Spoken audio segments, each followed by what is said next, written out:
Thank you very much. You always say virtual and in the studio. I said I will come live to the studio today. Thank you for coming live. Thank you. All right. So Lagos, you could be a part of the show. Just sending your messages to WhatsApp 0809-899-8898. Mr. Kenny, sadly, we have to begin this press talk by paying tribute to Ekiti Speaker, uh, Mr. Fumini Afuye of the Ikere Constituency 1, who died last night of cardiac arrest at the age of 66. According to reports, he was at the inauguration of the Governor Biodun Oyebanji on Sunday, and he also chaired the plenary on Tuesday, and was doing fine until yesterday when he suddenly developed complications, and he was rushed to the hospital where he died. This was supposed to be this is like a second time. I was supposed to end 2023. Um, do you have a good idea of who the Ekiti State Speaker is? You know, interestingly, I might not know him personally, but as long as it is from the Yoruba environment, it's, you know, you get to know one person that knows one person that will tell you. But that is not the issue. It's now time for us to advise people, especially people of my own age, 50 and above. Yeah. You see, we get carried away with a lot of activities. Quite a lot of us do late exercises. Interestingly, there are two things that people that are above 50 should do always, at least once a week. And not do as well. The things they should do and not do. Exactly. Let's first talk about what they should do. Anybody above 50 should make sure that you carry out a sugar test and your BP test once a week. Don't get carried away with a lot of activities, because the thing can spike again. And also, if you watch Hereditary, in terms of your heredity, in terms of your history of your family, you understand anything you notice that is prevalent from generation to generation, because you carry genetic characteristic of your people. True. Don't be carried away that there's no strength in it. The normal, what you cannot measure, you can control. So people of my own age, especially even from 45 above, cardiac arrest is as short as in. I mean, in order to pay tribute also, I lost my senior brother, Chief Bob Agunwa. Cardiac arrest, he spoke with us on last Saturday between 4 and 6. The whole thing started from 8 to 9, and he did survive the shock. So what we're saying is this: please, if you are above 40 something, become big, before you get to 40 something, you must be doing a lot of exercises. But when you are above, let's say you are above 55 and above, take time to do some leg work, take time to do some press up, make sure you check your blood sugar and your BP every week and compare the figure. Very, very important. Yes. Then 2, what you should not do: limit the way you consume alcohol. Don't go frenzy, don't go too trendy. And then 2, it might look very funny. Some of us at this age, we want to flex like young people. You want to flow like young girls. You want to do hard things like them. You are not young, please. You are not young. No matter how sedative you do, no matter how it affects your blood pressure. This harder. Some people have harder into grave. But it is true. Let us give hardcore advice to us. You are not proving a point to anybody. You understand? I can't imagine somebody of my own age. You want to flow with a girl 20, 21, 25, and you want to display strength like you are young. The person will just have heart attack and go. No matter how harder you do, remember, grave is 6 feet. Those are the things we should do and we should not do.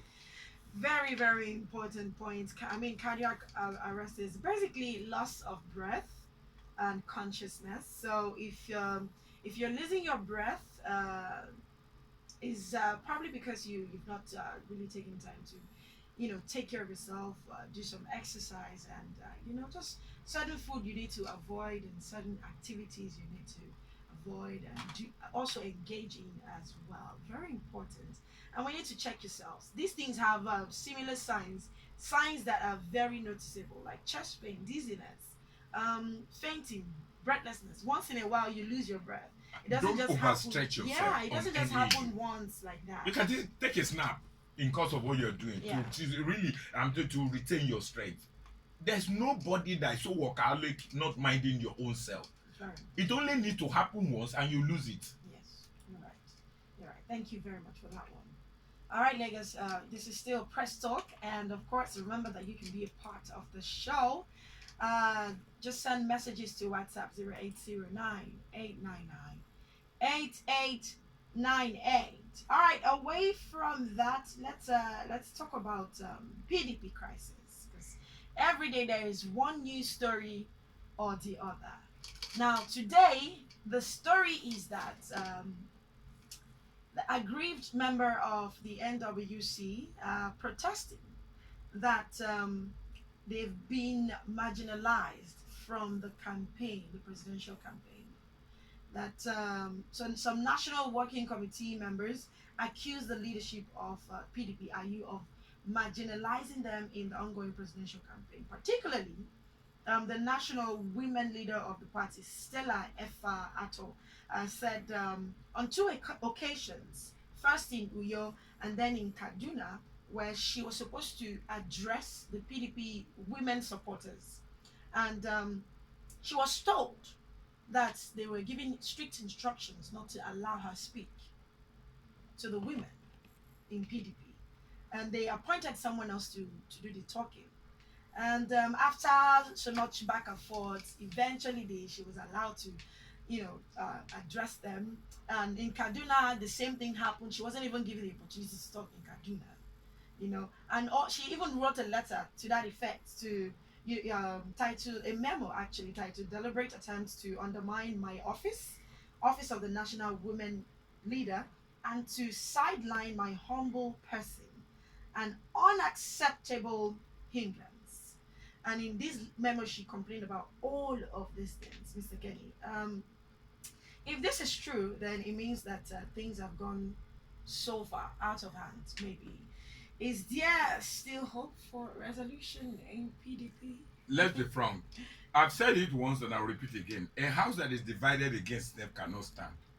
We have quite a lot of shenanigans. We have a lot of conflicts rocking the PDP. It clearly shows now that they are not. They don't even understand themselves. And I wonder if a party who cannot have a proper structure for a party, that's characterized with such an impunity that people now show it to people. What can you do?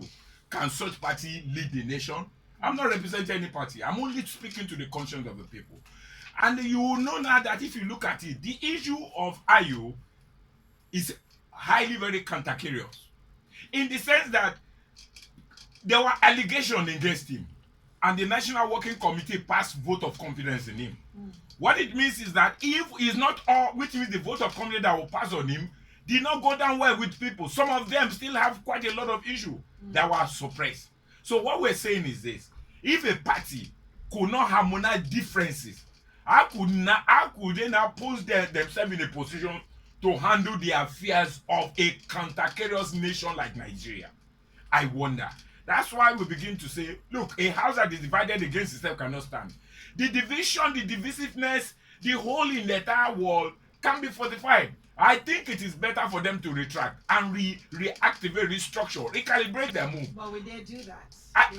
It's just my advice to them. Go restructure, recalibrate, and re-energize, reinvigorate the entire group. Because when you are seeing a lot of cacophony in the stem, it's just showing weak point. If the national leader, women leader, is coming out that is been sidelined, it is not the fact that it's sidelined that matter. The perception of the people is different. It means now that they are running divisive campaign system. There's no homogeneity. There's no kind of seamless approach. If we begin to establish such a hatred, such a toxic environment within our party structure, how are we going to run the nation? It means now that the nation is holding for a rock. It means now that there will be so much of trouble that we will transfer, because the problem of the party can be transferred to the nation. But how is all of this happening, and the presidential candidate is not saying anything about it or trying to find a solution to the problem? This is one way or the other largely affecting him as a presidential candidate. Let me be frank with you. Anybody that is contesting for election is not interested in anything other than to win.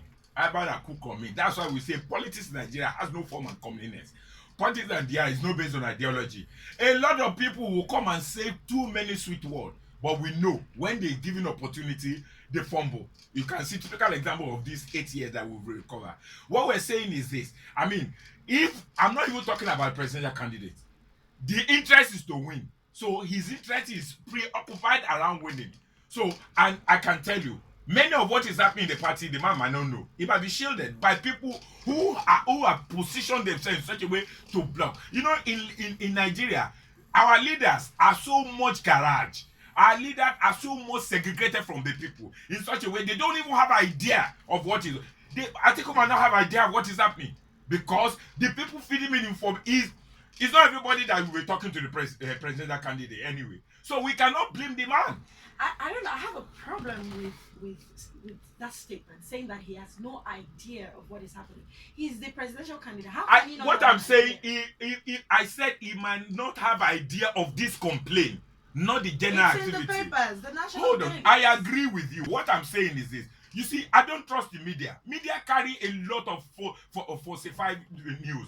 Mr. Kennedy, you're Media. part of the media. No, I know, but that doesn't mean I won't speak to the house. A lot of media, they come into media space without validating what they're saying. The question is, most of what he raised is quite sensational.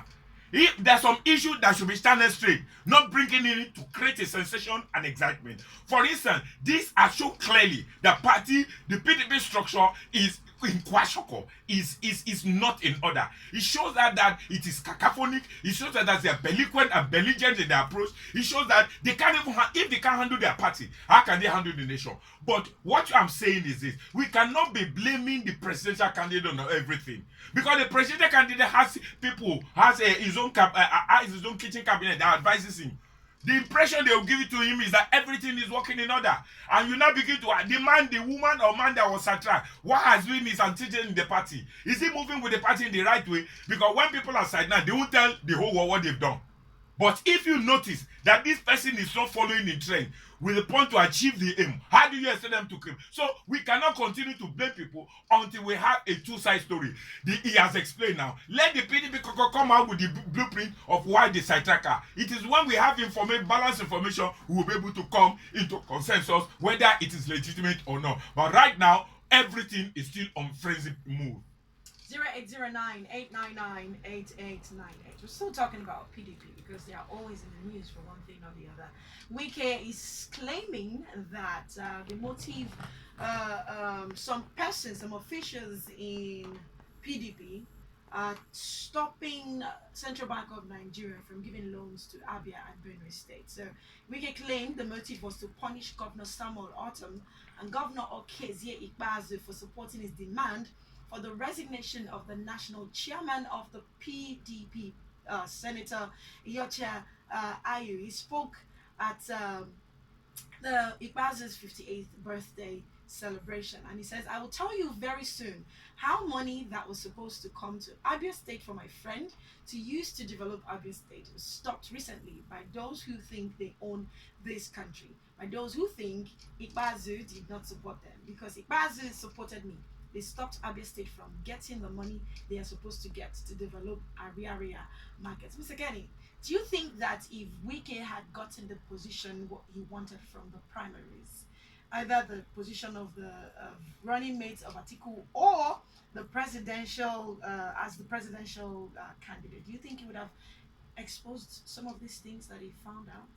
He will not have spoken because let me tell you, first thing you look at policies is for selfish interest.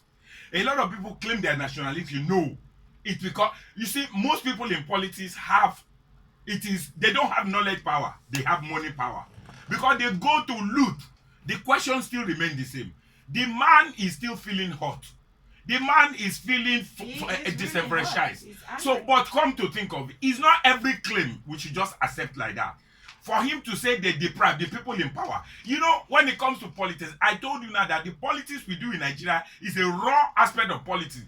Politics, and people play politics, they play dirty, stinking politics. They are not refined, they are not cultured. You see, people who are supposed to be in politics only do analysis. they do with policies, they bring models, but people who are sycophant, quite a lot of them don't even have any bearing. They don't even know. They've not visited Fort Worth University. Some of them, they're getting falsified certificate. So they have not felt what it takes to be refined. Quite a lot of people in politics are not really refined.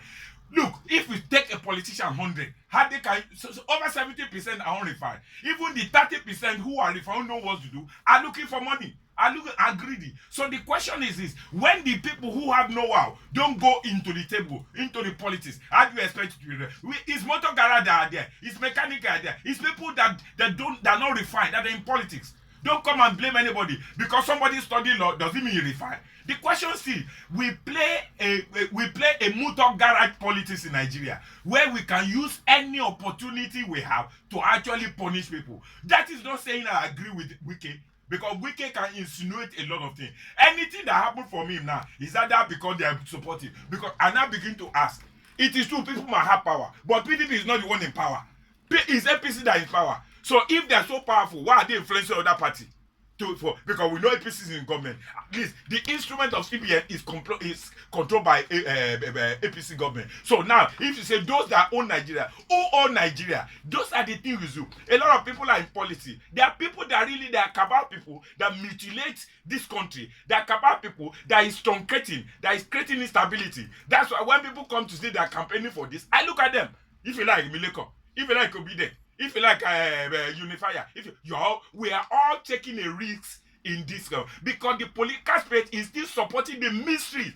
Those who put on mystery are at the background. This is the only country I see people living in mystery, supporting people who put them in a mysterious situation for them to continue the hegemony of rulership in perpetuity. So the question still remains the same. It's not everything Wike says that we take for granted. It's not every Wike say that we say it is correct. You know, this is politics. Anything can go wrong. But what we're saying is this. Even the allocation, the money they have, how have they used it? Check Abia State. Check on some of those states they're talking about. The two states are insolvent. All the allocation they've been getting, how did they use it? IGR, are they able to generate IGR? Most of all those states are mismanaged. The insolvency is high. The internally generated revenue is low. And the debt profile is so high. So if a state is badly run, it's only one allocate that will make. What has the Abia State governor doing? All this, why he didn't develop area market? Let's take this message. Outcry of PDP women leader over how she was sidelined on the two campaign outing shows that the one-time ruling party house is in disarray. I wish Nigerians will take opportunity and make a right and better choice come 2023. This is from Chika Bender. Thank you very much for that message. Let's quickly go and pay some bills, and when we return, I want us to talk about federal government partnering with social media, Facebook and Twitter and the rest of them to watch hate speech on social media. And we're going to take a look at the story of Nigerian students who were, according to this event, being chased by some Indian students and some of the things that transpired afterwards. Stick around, Pastor continues after that.